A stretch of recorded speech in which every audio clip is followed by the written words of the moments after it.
les députés de Takku Wallu li ñu jàpp mooy que ne dootuñu attaqué ti li nga xamante ne mooy loi L2930 bi nga xamante ne dugal nañ ko Sénégalais ñu bëri di wax c'est une loi taillée sur mesure pour au profit du premier ministre Ousmane Sonko mais Takku Wallu ne nañ dootuñ ko attaqué donte Thierno Alassane nee na ku ne na jël responsabilité moo Pape Djibril Fall li ni mel est-ce que lan nga jàpp maanaam gëm nga ni seen loi bi dina jàll. mais suñu loi bi kay xanaa jàllat yoo kay suñu loi bi kay bu doon bal dugg na ci caax yi kay da ngaa bëgg xanaa mu fëq caax yi waaye dugg na ci caax yi parce que assemblée nationale bi nga xam ne moom moo am prérogative voter loi voté na ko dans les règles de l'art avec en respectant les procédures il ne reste que la promulgation donc te xam naa ne président dina ko promulguer si par extraordinaire promulgué wu ko également la loi d'office va entrer en vigueur au bout de 15 jours donc foofu de ce point de vue je crois que le président du commettre mukk l'erreur politique de ne pas promulguer cette loi parce que bu boobaa ce sera un précédent dangereux maintenant man wax dëgg yàlla li ma la doon wax tout à l'heure rek crise de confiance rek moo am entre les Sénégalais et la justice entre une partie des militants ou responsables de PASTEF et la justice xam nga nag ku ndobin rey sa maam boo séenee lu ñuul da ngay daw donc ñun justice bi daf ñoo tàmmal di ñu génneel ay décisions controversées ou en tout cas au détriment de nos intérêts en tant que parti ba tax crise de confiance boobu moo installé wu mais Sonko vraiment amul woon benn problème mu éligibilité président wax na ko sax la dernière fois dans son ci interview am donc nee na moom xamul sax comprendre sax lan moo tax véritablement gars yi di def lii d'autant plus que Sonko est député il a voté au présidentiel ou au législatif donc il y a mais comme li ma la wax wóoluwuñu justice bi dañ doon ragal peut-être dem ba ca cappaandaw ba dégg nga homme de droit yi quelquefois yàlla ma yàlla baal dañuy xaw a ñeme yàlla dañuy jël littérature rajaxe ko ba dégg nga maam da nga leen di toggaloo ceebu jën mujj gi ñu indil la ay domada wala suppu kànja dégg nga indil la ko tegal la ko dem viser ji ay article de loi yu kenn xamul indil la problème réew mi yëngatuwaat peut-être que quelque part am na une partie des députés yoo xam ne ba ñuy wote loi bi en toute honnêteté xam naa ne peut-être dañ ne il faut protéger Sonko il faut protéger la candidature de Sonko mais am na ci ñoo xamante ne nag dañoo bëgg a régler une injustice xam nga Pape Cheikh xam nga leen mooy problème mu Sénégal c'est-à-dire que ñun toujours dañuy bàyyi l'essentiel dem ci accessoire bi loi bi tey jii kan la yàqal biir Sénégal kan lay yàqal objectivement loi bi yàqalul kenn kan la yàqal maanaam quand on parle de l'autorité de la chose jugée instance yi yëpp dañoo daan Ousmane Sonko sur Mame Mbaye Niang léegi de ce fait mu am benn dommage intérêt boo xam ne daf ko war a fay muy 200 millions nee na du ko fay deuxième bi mooy këram bi nga xamante ne il avait peur que justice saisir ko mu daal di koy mbite ci turu doomam est-ce que maanaam dëkk boo xamante ne ak yelleefu doomu aadama boo ko fayul mais ñu ne yow dara xewul diffamation xew na mais demal nekk candidat mais yow loi bi ça n'a rien à voir ak dommages et intérêts yooyu ensuite tu penses que cette affaire privée ce rapport-là dont on parle et qui existe en réalité qui existe d'ailleurs Sonko activé waat na la justice pour que ñu ubbi waat dossier bi est-ce que yaakaar nga ne véritablement tu as été épinglé par un rapport jar na man après ma jox la 200 millions non très sincèrement il faut arrêter il faut vraiment arrêter Sénégal vraiment Sénégal da ngay mujj sax da ngay mujj xaw ma da nga war a jooy xaw ma da nga war a reetaan donc il faut arrêter très sincèrement tout le monde tous les Sénégalais Mame Mbaye Niang en premier c'est que Prodac ils l'ont bousillé xaalis bi yëpp lañ tong-tong Mame Mbaye Niang en premier jubadi ci dafa nekk ci suñuy gène donc xaalis ba yëpp lañ tong-tongee tout le monde le sait où sont les emplois ana kii ana DAC yi où sont les DAC où sont l'argent est parti mais où sont les DAC donc très sincèrement bu njëkkoon dans un pays normal tous ces gens-là ils vont raser les murs dañuy dem ñu làqatu ji mais comme on n'est pas dans un pays normal ah ñi jubadi ñoom ñooy ñëw nekk di défoulé wu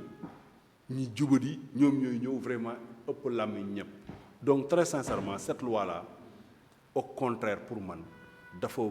assemblée nationale dañu taxawee posture boo xamante ni loolu la réew di laaj réew xam nga lu mu laaj li mu laaj mooy waruñoo utiliser justice pour xañ kenn mu concourir au suffrage des Sénégalais parce que en vérité démocratie tigi mooy ki peuple bi tànn donte moo gën a yées ci peuple bee ko tànn mu ngeen bàyyi ko mu doxal non c'est ça le problème. maanaam donte criminel la mais est-ce que jëfal ngeen ko ci li xew ci mairie bu Dakar moom dafa dem ba ci biir mu noonoo ak ñun dégg nga mu noonoo ak ñun di travailler contre ñun di ñu xarab di ñu saaga di ñu def lépp fayul naar bi xorom. moo tax ngeen bañ a doxal droit ci moom. non doxaluñu ñàkk ñu doxal droit au contraire yàlla daf koo nattu xam nga tooñ baaxul tooñ ak wor baaxul boo ko defee rek suñu borom won la boppam moom yàlla da koo nattu mu tombé sous le coup de la loi qui dit que bu ñu la condamné d'une manière définitive mais tu perds tes mandats et dans le cas d'espèce pour la mairie de Dakar il suffit juste que le préfet saisisse la justice automatiquement mu perdre son mandat de conseiller municipal et par conséquent de maire mais du woon vraiment dans le but de se venger ou quoi que ce soit donc une fois de plus Pastef man boog ak sama moroom yu bëree bëri à commencer par Ousmane Sonko amu ci kenn ku am xolu iñaan jëmale ko ci beneen sénégalais loolu mooy patriotisme d'abord patriotisme mooy nga bëgg sénégalais yi quel que soit seen jikko quel que soit seen melokaan nga bëgg leen parce que yéen a bokk yaa ngi dégg évidemment mais nag ngeen séq tam dëgg bu dëgg jotee nga wax ko de la manière la plus ferme et de la manière la plus claire possible mais maanaam bañante boobu nga xamante ne day lay jaral tey ma sosal la teg la lu metti juste parce que dama laa bañ wala dama bañ nga jël sama fauteuil loolu ñun Pastef xamuñu ko te duñu ko dund donc moo tax sénégalais yi nañ ñu dem wutali beneen façon bu ñu opposé wu ak ñun waaye fa ñuy xaar duñ ñu fa fekk ñuy utiliser justice pour coincer sunu concurrent wala ñu koy wutal ay dossiers yu salté loolu on n'est pas dans ça ñun on est très loin de ça. ok à commencer par Ousmane Sonko. donc moo tax ñu koy wax ku sell ki xam nga loolu c'est pas anodin. ku sell ki c'est pas anodin. c'est parce que lu sell lay def lu sell lay wax dëgg nag dafay quelquefois boo koy génnee day nekk lu dëgër. ok seen dinañ ci dëkk mais est-ce que dëgg la ku sell ki moom lay dégg mais est-ce que sell du maanaam tey bu ñu viser une loi taillée sur Ousmane Sonko comprendre nga est-ce que loolu critère bu ñuy tàllee tey ku sell duñ ne kii de des fois. même vraiment bu fekkee sénégalais ñoo épouser projet mais des fois dañuy bafouer maanaam yenn règles juridiques beneen bi mooy est-ce que pare ngeen Pastef tey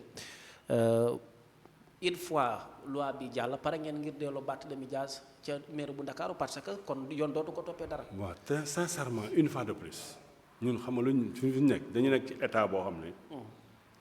chaque pouvoir dafay doxal ay prérogatives am. wax naa la tout à l'heure que le président de la République du mës a dégg un responsable attitré de Pastef ŋàññ ko parce que nommé na nit wala démettre na nit d'une manière officielle doo dégg parti bi di ci prononcé wu parce que loolu prérogative am la de la même manière député yi seen liggéey li ñu def kenn du leen ci ŋàññ seen prérogative la justice bi tam la même chose Barthélémy Dias ñàkk bokkam ak leneen sincèrement Pastef n'a pas à se prononcer sur ça s'il est dans les conditions juridiques mën a bokk élection bismillah s'il n'est pas dans les conditions juridiques mën a bokk élection eh bien loolu tam Pastef mënu ci dara mais daal li leer ba leer mooy Pastef article caaxaan yooyu nga xam ne Macky Sall moo ko dugaloon ci code électoral bi naan ko ku ñu ko boo du ñu kii diffamation ay sursis 6 mois ay 200 000 d'amende etc loolu vraiment yëfu caaxaan la dem di def ay sémantique tout électeur ak pour s'inscrire sur une liste électorale loolu sémantique yooyu yëpp mu doon def c'était dans le but d'écarter des personnes précises. Aujourd'hui Pastef nee na loolu lépp da koy dindi loolu lépp da koy dindi léegi seuls les délits graves et crimes graves nga xam ne da nga dootu war boo ko defee amatoo la dignité de nous diriger yooyu kese la ñuy bàyyi ci. mais juridiquement pour ñu daaneel ci foofu. ñëw ci discours bi est-ce que loi bi bu jàllee